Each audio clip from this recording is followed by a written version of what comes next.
කරනකොට මොකක් හරි සලකුණු ඒකෙත් නම් මොකක් හරි භාවනාවේ සිද්ධ වෙච්ච ඒවා යෝගිකයෙකුට තේරෙන්න පුළුවන් දැන් මම හොඳ මට්ටමකට ආවි දැන් මොකක් හරි හොඳ ප්‍රතිඵලයක් ලබනවා මේ වගේ ඒවා තියෙනවාද?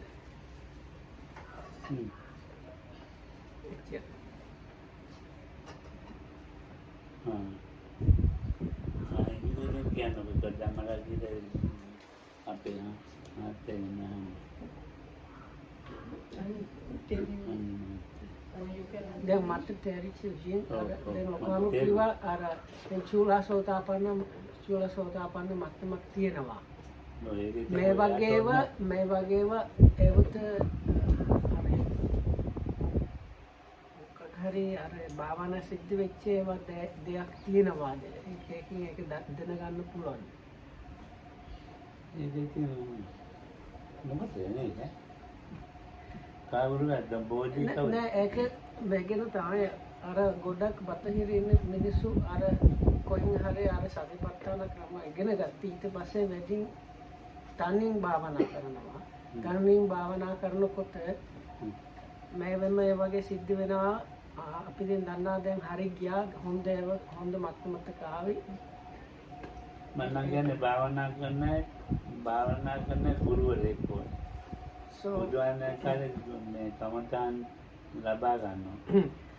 the question was something like if there are some signs that the yogi can recognize that the practice has reached some good stage or that now some good results are to be expected or something like that. So I also explained that very often people ask, or at least I was asked this in the West quite often because people meditate alone.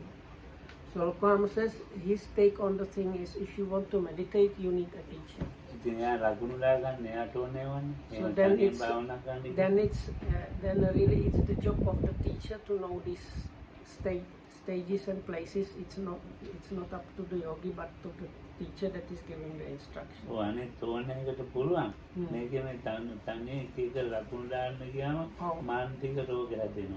One reason being if you meditate alone and try to recognize those sounds, you will probably end up with some mental issue. Like you will start getting some mental disease or problem or something. ඉගෙන ගන්නවයි කරනවයි දෙක ඉගෙන ගන්නවයි භාවනා කරනවා ඉගෙන ගන්නවා කියන්නේ භාවනා කරනවයි භාවනා කියලා දෙනකේ දෙකම කරනවා නාගාන තමයි ප්‍රධාන එක. So in those days I used to do both, do my own meditation practice as well as learn how to give instruction to others. But with both of these things, the main person for that was my teacher, Venerable Sumatipal. Oh,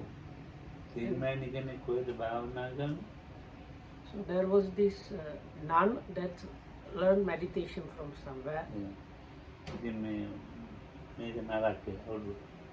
And when she came to practice, something happened with her mind or her head.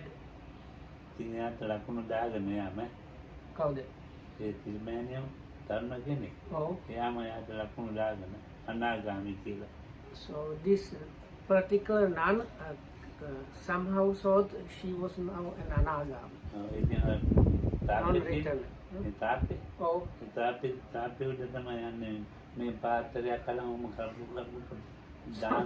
There was like a wall there and she used to walk on the top of the wall holding her begging because she was a nun. She had a ball like having the ball up like this and spinning it like the basketball players sometimes go spinning the basketball. So she was walking on top of the wall spinning the ball like that and also she was thinking that she was an anagam.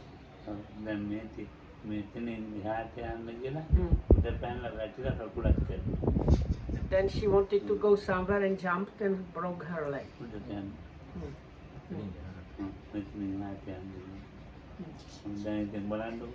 From here, it was a lady area.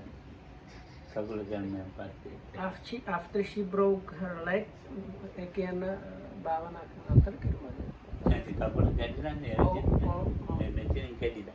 Anyway, so she broke her leg, and then she was not able to like walk and like do these things like walking on top of the wall. ඉතින් අපි කවුරුද දන්නේ නැහැ. ඉතින් නායකයන් කරනවා දක්වනවා ඉතින්. So we did not know where did she come from or the circumstances, but anyway, the chief monk was showing her a lot of compassion. ඊට පස්සේ මේ හිටිය වෙදමාත් There was this. එයා ගෙන්නලා No. බෙහෙත් කරා. There was this Ayurvedic doctor nearby, and they brought her there, and she was treated. ඊට පස්සේ තනි වුණා. කකුල තනිපයි. පිස්සුවත් හොඳ වුණා. කොහොමද වුණා දන්නේ. So her leg became okay, and about her crazy mind, I don't know, maybe it was also okay. ඊට පස්සේ ඇත්තටම කියන්නේ එයාට ගෙදෙද්දිම පිස්සු ඇදිලා තියෙන්නේ. එයාම තමයි ඉතබාර වැදගෙන තියෙන්නේ. So she was actually not a properly ordained nun. When already at home she developed this problem, so she cut her own hair and put on the robes, and she was like considering herself as a nun and other things. So that happened already when she was at home. ඔය ඉතින් මම ඒකට මේ මහානේ චාරුක මහානේ ටික So that time I was just freshly ordained monk. ඉතින් මාත් බයිලා ඉතිරිය පොඩි මේ ගන්න. So then I got scared because I was just like freshly ordained, and somebody like that happened. I happened to see somebody like that, so I kind of got scared, like what is going to happen with me if this person became crazy like this. ඔන්න මම මනිතෝටි ලොකුයි. ඒ ලොකු ගැන වත් කටක් ඇති. Maybe I was 6-7 years was. මම ඉරේගෙදර යනවා. So this another incident. So a bit later on, when I had 6 or 7 years as a higher ordained monk, I went to this prison.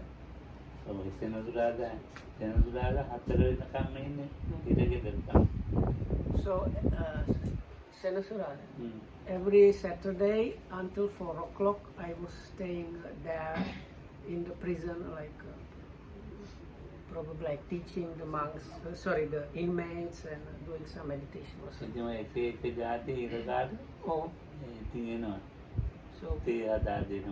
So they were these different inmates. So some of them were preparing tea for me, and others were doing other things.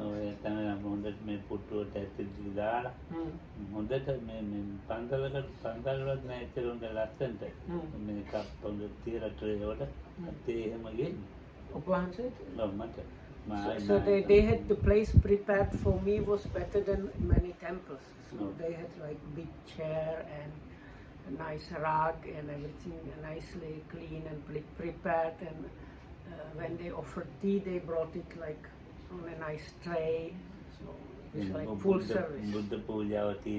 And they also had like big kind of shrine room, and they used to do this offerings to the Buddha and chanting.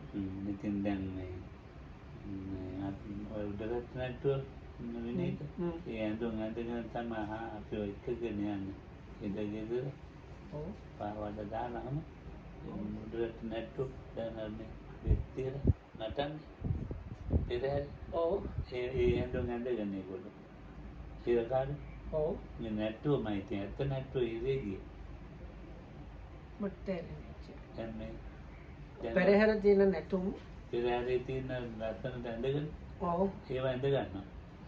හෙලිදිත් ගන්න ඒ විදියට. ඒක ඇතුළේදී කරනවා. ඇතුළේ. So anyway, these inmates, they were probably like learning all kind of stuff. So if you have seen the Perehara, the procession in Kandy, so some of them were learning this like dancing that is done during the Perehara, and how to drum these different drums and things like that. වෙනදක් නෑ ඉතින් And අර ලොකු හාමුදුරුවන්ට එනකොටද? So okay, so the main message was because in some places when they want to like ඒකෙන්ද ගේට්ටුව ළඟට එලා කට්ටිය ඉන්න හිරකාරු. So in some places when the monks are coming, it's a big occasion, so they have these like dancers and drummers introducing the monks coming. So when Lokam came to the gates, up to the gate from the place where he was going to be sitting, they had like 2 rows of people and these dancers leading him up to the throne and drummers and everything. So anyway, one of them got crazy.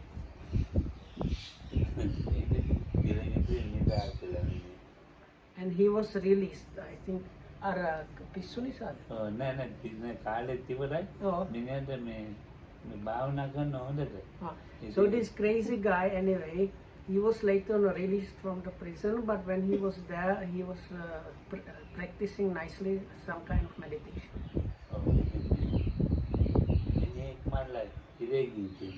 So why this crazy guy got in the prison was because he killed somebody. ඉතින් දැන් අර මිනිහා පිස්සෙක් වශයෙන්ම මේ ඉරගෙදර මේ වැඩි කලක් තියාගෙන ඉන්නේ දැන් පිස්සුනේ. ඉතින් නිදාස්. So but because they recognized in this person's case he was not so they recognized that he killed somebody because he was crazy. He did not stay in the prison for a long time and he was released. And then after his release he found a temple somewhere and got ordained. And he knew some Dhamma talk, so he was teaching Dhamma also.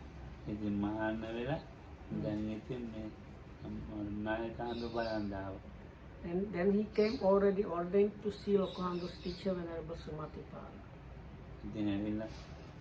When he came, he came and paid his respects.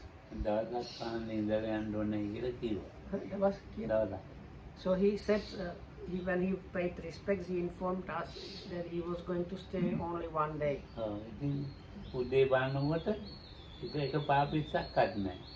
So next day morning, we found there were no rugs and like mats for walking anywhere.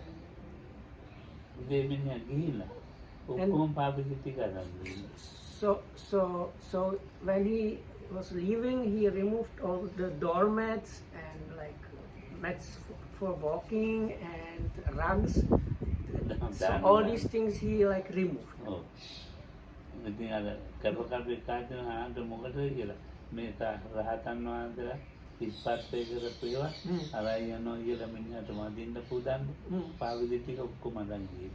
So one of the helpers asked him, Bhante, why are you taking these things? And he said, no, these rugs and mats, they have been walked on by arahats, so I want to put them somewhere like as a thing for paying respects.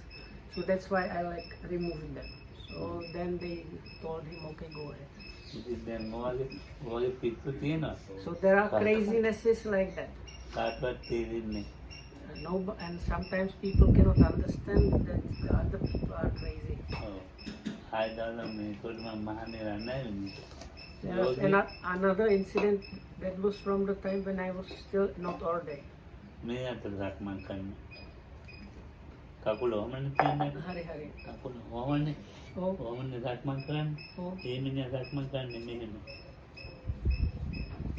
Hari.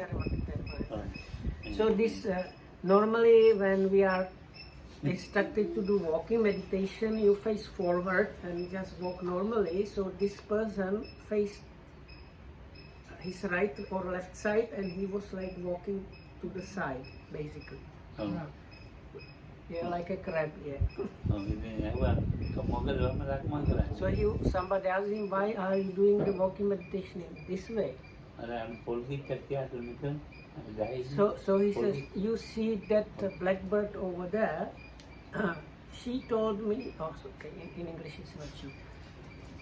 This black bird told me to do the walking meditation that way. That's why I do it that way. This bird is called black robin. If you know black what. robin. It looks like a robin, but it's black and white.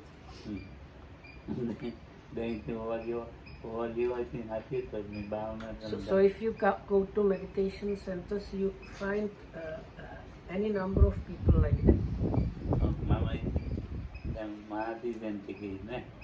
Another incident from when I was in this Mahasi center. So those days there were two monks, two monks that were recognized, or at least themselves they thought they were anagamis, non-returners.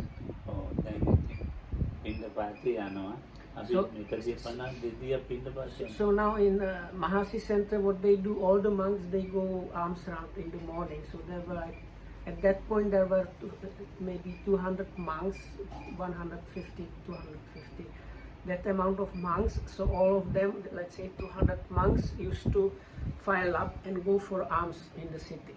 In a row. Yeah, file.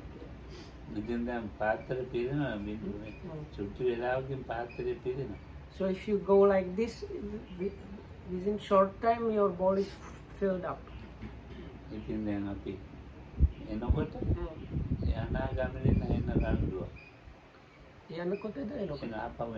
So when we were coming back, I could suddenly see how these two anagamis were arguing.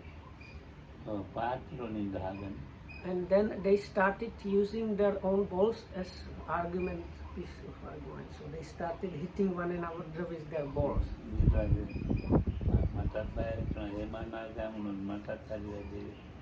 Huh? So then I got scared. I was thinking, oh, if being a non-return is like that, I don't know.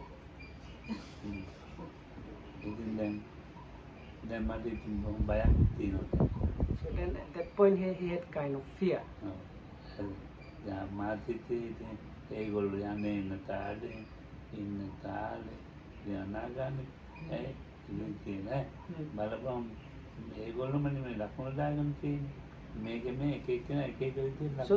But first Lokam was afraid, because like if they are genuine anagamis, even thinking bad things is really bad for you.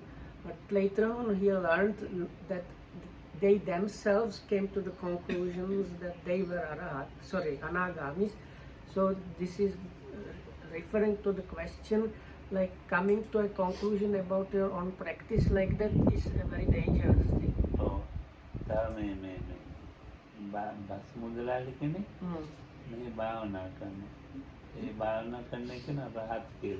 Bus kiyana basund bus ekada.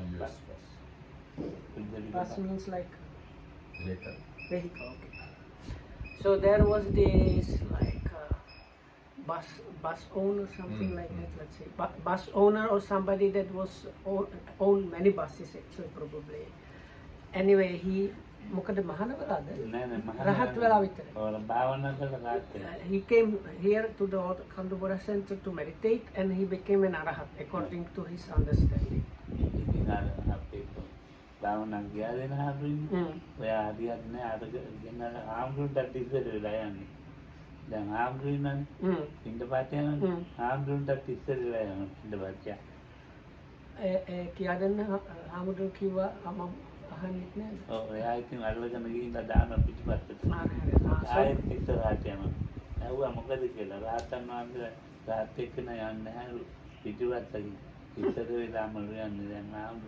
So he was a lay person, and in the next door center, as his kind of habit of doing in many centers, when the people go for meal, they form a file with the most senior monks at the front, and then according to seniority, and then the nuns, and then the lay people go. So this bus owner, when after becoming an arahat, he went to the front of the whole file before all the like chief monks and everybody. So the monk that was giving him instruction ran to him and took him back to his place, but he left the place and again went to the front. So then he asked him, "What are you doing?" And he said, "No, because arahats don't walk at the back of the file, because they are arahats, they should be walking first."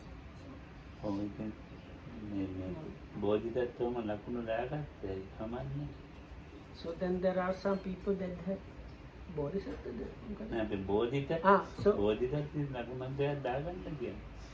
So because you are because nene bodhi ehema ahala ne habe bodhi kiwa mehema prashna ahala tiyenawa mehema ahanawa. Anyway, so he said, if you like to give yourself some like recognition about yourself, anyway you go ahead and do that.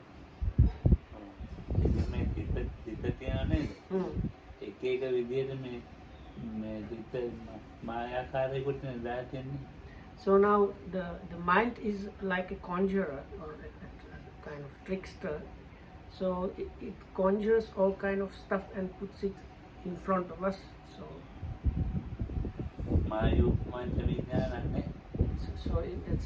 there is this quite famous sutta where the 5 aggregates are described with similes. So the simile for consciousness it's like a conjurer or the illusionist, these guys that pull up the rabbits from the top hats and do things like that. So the vijnana is, or consciousness is called like that. So in the same sutta, the simile for form or body is pena is like Lokam explained as flotsam. It's this kind of foam thing that you find in the rivers.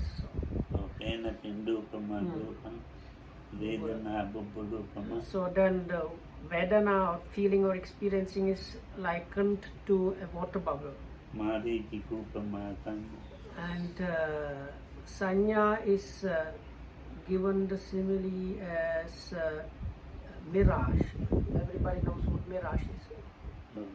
And for the mental formations, they give simile, it's like a plantain or banana trunk. So if you don't know what a banana trunk looks like, it has very similar structure to a leek or onion. So if you try to find core, you remove layers and there is no core. So the trunk of a banana tree is like that. So then the last one about the consciousness is this like conjurer or illusions. So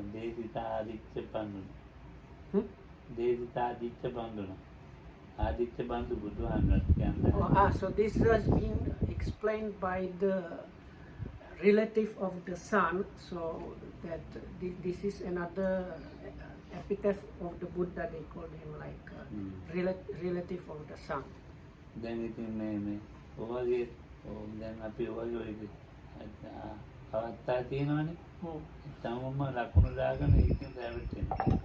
So there are occasions or some things seemingly like occasion that feel like occasions in the practice, and then the yogis sometimes think this might be some level of something now attained or happened, and very often when they do that, they deceive and trick themselves by that.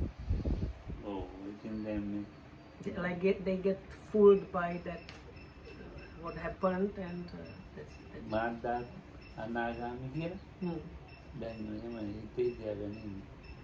So there was one day or sometime when I was thinking that I was an anagami, non-return.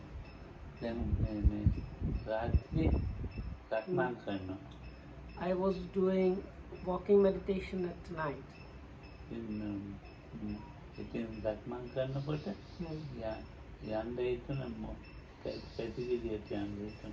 So during the walking meditation, I felt I needed to go to the toilet.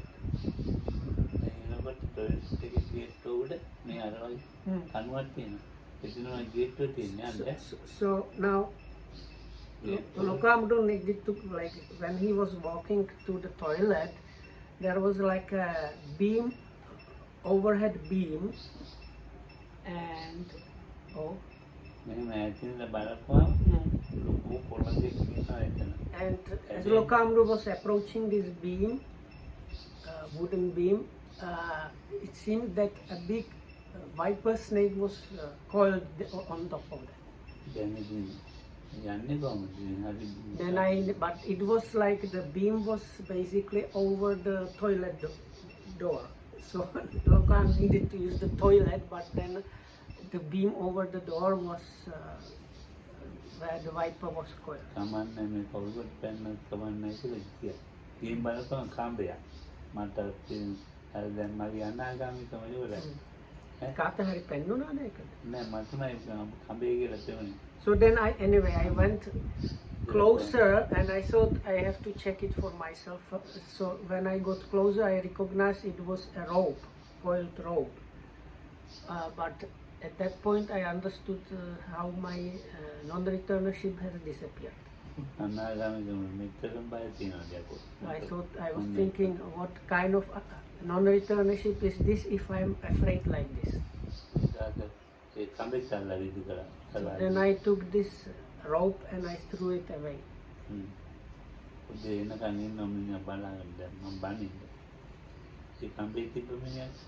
So now, but this rope was put there by one guy that used to prune trees or cut trees or something like that in the land. So he was looking for his rope and waiting until the morning to scold me. So then I was really, now I have really given up my non-returnership. So because I have recognized that this kind of mark I gave to myself was like false, and I threw it away.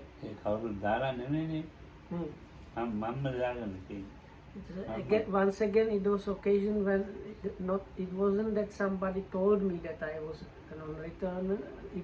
I myself gave that kind of recognition. So Lokam says, you don't need these like signposts, if we call them, like signposts or badges for attainments or things like that. You don't need it, and don't do that.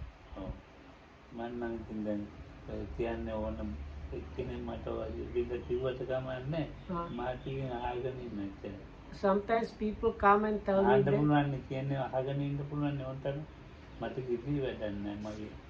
So I have this now ability to listen to almost anything.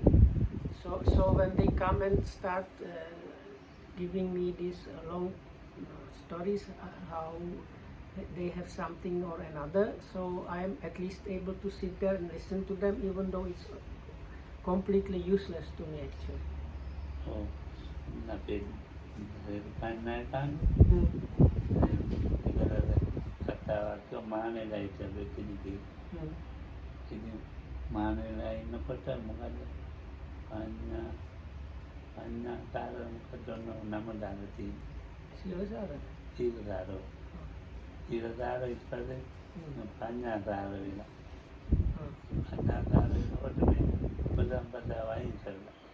So there was this person that knew Venerable Erukani Chanda Vimala got ordained, and in the beginning he was called Silasara, means like the essence of virtue, let's say. So later on he changed it to essence of wisdom, and at that point he relinquished his ordination. He says the ordination, and especially all these extra rules, it's like unnecessary baggage, unnecessary burden, which is complicating everything. So no need to formally observe like these things.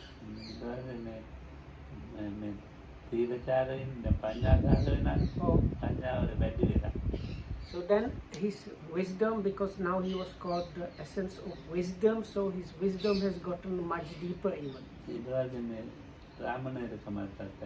So first he became a novice monk. Later on, as his wisdom increased, he disrobed completely. It became kind of like ascetic. Huh? So then he was, as an ascetic, the next level was he was just using this piece, like small loincloth, nothing else, to cover himself. And at that point he was even not going for alms. The people from the place around where he was living, they used to come and bring him the food.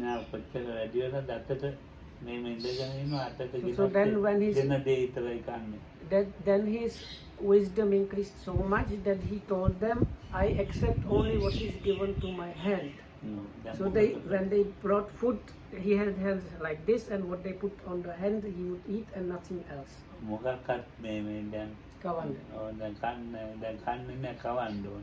So the next level, when he was even very much deep wisdom, he said, even that is like, I have to like let go of that or something. Now if you want me to eat something, you have to feed me. Huh? But there is nobody willing to really be there and feed him. And then he died.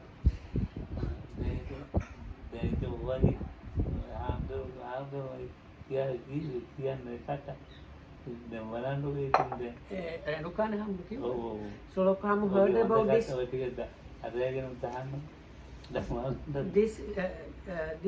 Lokam heard from Venerable Rerukana Chanda Vimala. So if you want to hear it in more detail, you can ask Dhammananda Hamuduru from Pokunovita, who was looking after this monk, who was looking after the monk that told Lokohamuduru.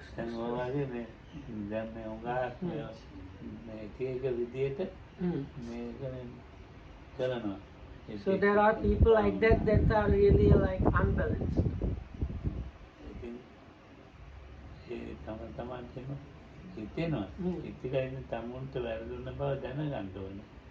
So it's like people get idea and then they think it's correct, but it's a wrong idea. And they have to understand themselves it's a wrong idea. There are things in the books.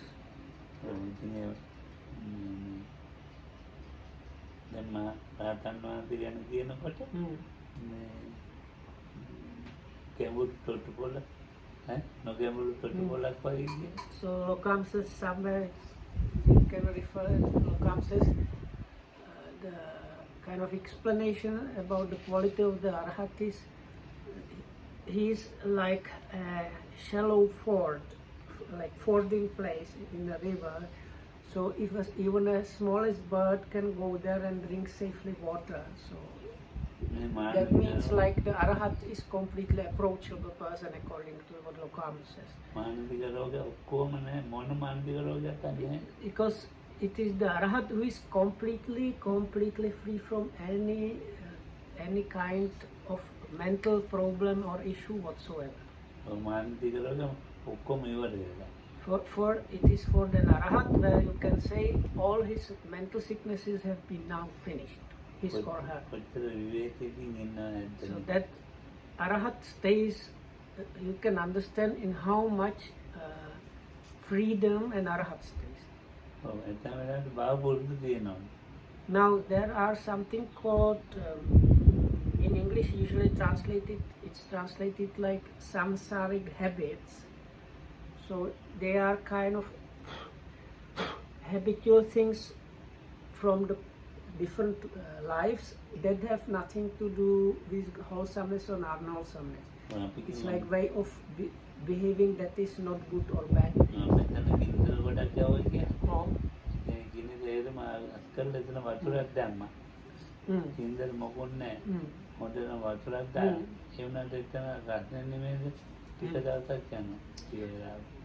So they give a simile for this.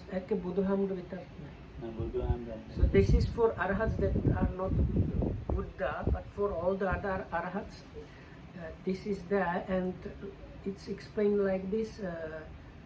Let's say like the defiled person is like a fire burning. So you douse the fire and remove the wood and like all the embers are doused with water completely, and you remove it from the place. But if you then come and touch the ground is still a little bit hot from the fire. So that these leftover habits from samsara are of that nature. Oh, There is no fire at all, just the heat left in the ground. So there is this quite famous story of Pilinda Vajja. So he was monk with all kind of psychic powers and arahat. But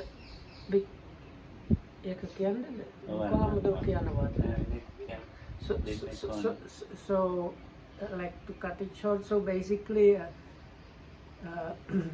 because in past lives, big number of past lives, he was always in the position of the ruling class. So as a result, he used to address people as like something, hey you slave, or something like that.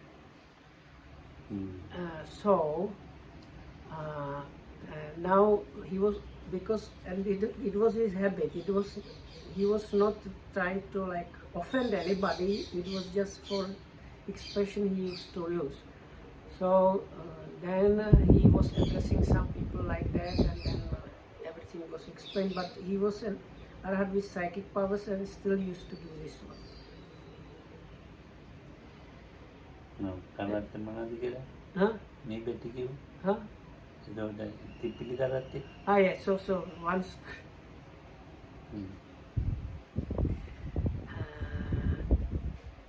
so what happened was, anyway, he was walking for alms or coming back, and he met a merchant that had a cart. He was pulling a cart and some merchandise covered by a piece of cloth.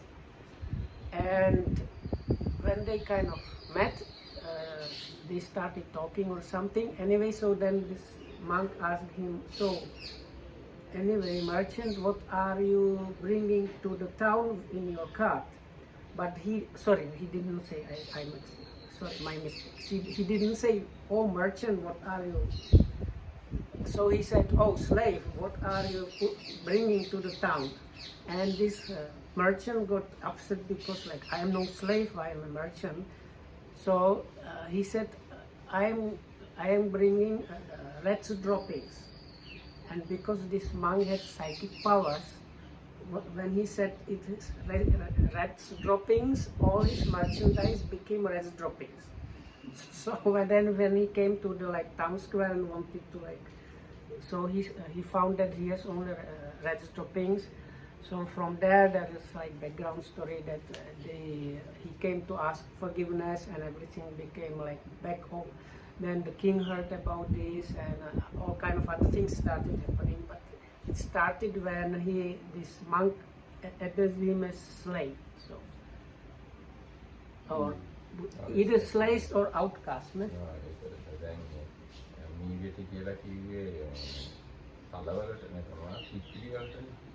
ඊට පස්සේ යාළුවෙක් කිව්වම එහෙම වුණා කියලා. ඒ යාළුවා කියන හෙටත් ඔය කරත්තේ මරයි යන වීපෙටි කරත්තේ. Ah yeah, so the friend told him to මොනවද කියලා වම් කියන්න කිප්පිලි කියලා කියනවා. ඊට පස්සේ එහෙම කිව්වම රහතුන් වහන්සේ ආසයෙන් වේවා කියලා. ඒකට ආයි වීපෙටි ටික කිප්පිලි කරා.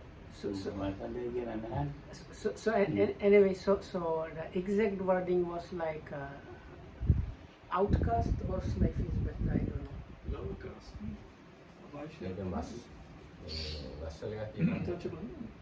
Yeah, but in English it does not. But you don't call people slave too much, I don't know. Anyways, it's something like you slave or something like you menial, I don't know, something. So he says, you menial, what are you bringing? And he says, oh, red droppings because you're upset. And then when the Vajra says, oh, it may be so, or is it so? But in Pali, it can mean may it be so. So, and then it turned into the red droppings. So then friend of this merchant told him, tomorrow go same way and try to meet this monk again. And when he says, what do you bring today? tell him I am bringing this and these things that were there actually, and probably the red droppings will turn again back. So that it happened. ඉතින් දැන් බලන්නකො. But anyway, the story was the main part of the story. This monk with these amazing psychic powers, he had this kind of habit of calling people, "Hey, you slave." ඉතින් අපි කොහොමද හිතන්නේ රාහත් කියලා ඒ වගේ. So for us, we would not think probably that person is an arahat. අපිට හිතන්න බෑ. අර සයිකික් පවර් කියන එකත් හිතන්න බෑ. We would not be able to recognize this person is an arahat. On top of that, this psychic power. ඒ පිළිගන්න ලකුණු දාන්න ඕනේ මොන ලකුණක් අද. වේදනා කියන්නේ So Lokam says because of that. දැන් ඒකේ තියෙන ඔය ව්‍යාපාද චෛත්‍ය කර්ම තියෙනවනේ. ලෝභ දේශ මොහ මෙහි කරන්න ඒක ධම්මන ඉදිරියට දැන්න එපාද. නෑ මෙනෙහි කරන්න ඕනේ. අර මෙනෙහි නොකර හිටියොත් වැඩක් නැති. So no need to try to put any like signposts or like badges or anything like that, recognition for yourself. It's enough to know when some feelings or experiencings are arising in your life, recognize them as they are. Mind stains when they happen, recognize the mind stains as they happen. If some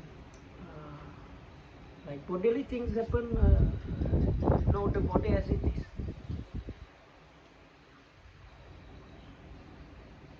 That is enough. ඉතින් දැන් අපි මේ ලකුණු දෙන එක තියෙනවා නේද?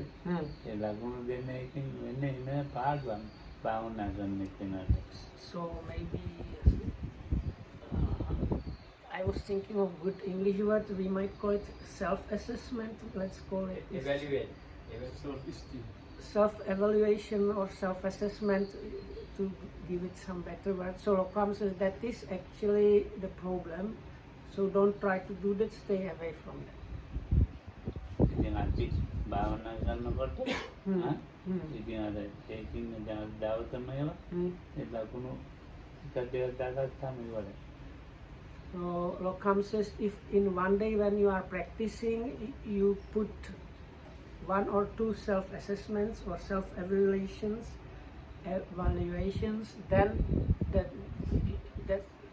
then your story is finished.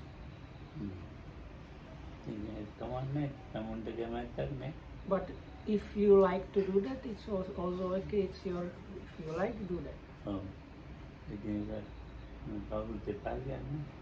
Eh? No, oh.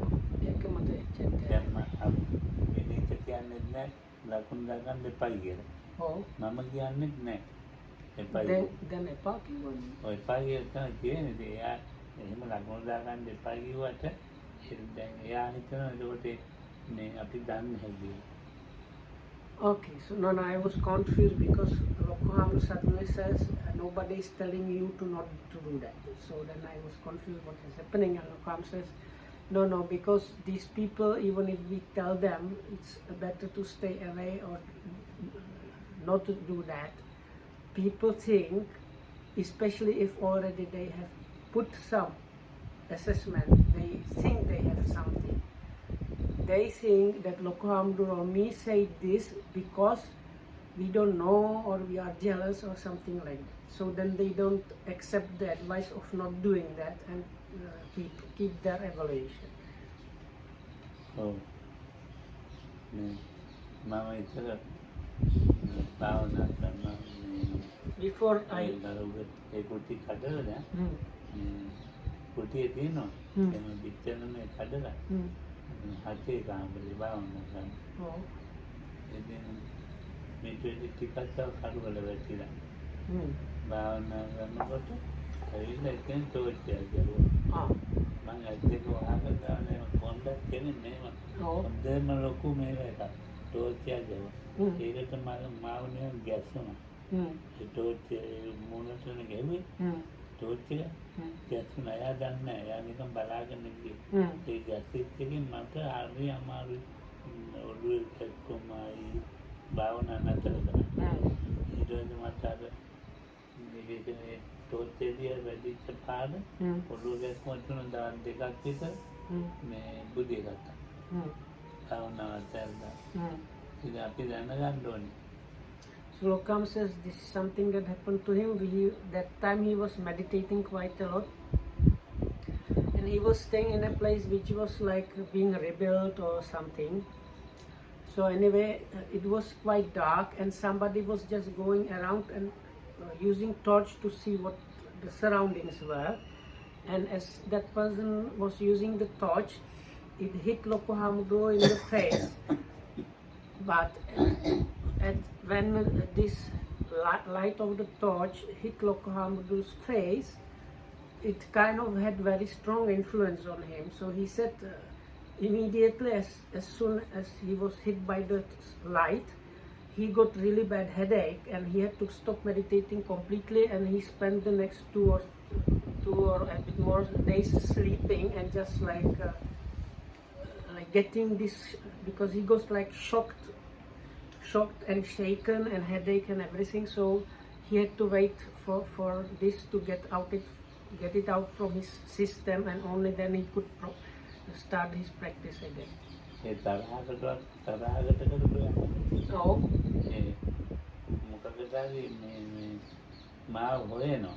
So this person didn't do it in order to the person was not angry with me. The person was probably like looking for me, so that's why the person shown at my face. So things like that happen to meditate. So this by Lokam, this story is we should know how to behave around people that are meditating. So that's why he gave us that story.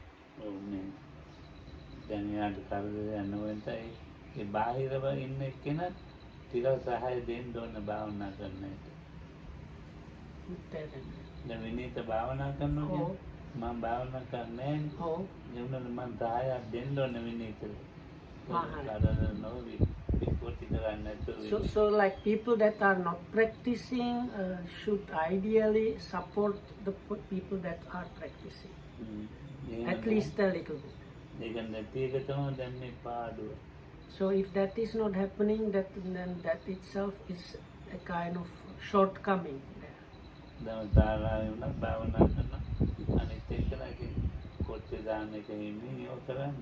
So like if you are in a meditation hall, try to keep this in mind. So when you are putting your meditation mat and cushion on the ground, try to do it quietly, and so try to be considerate. Oh.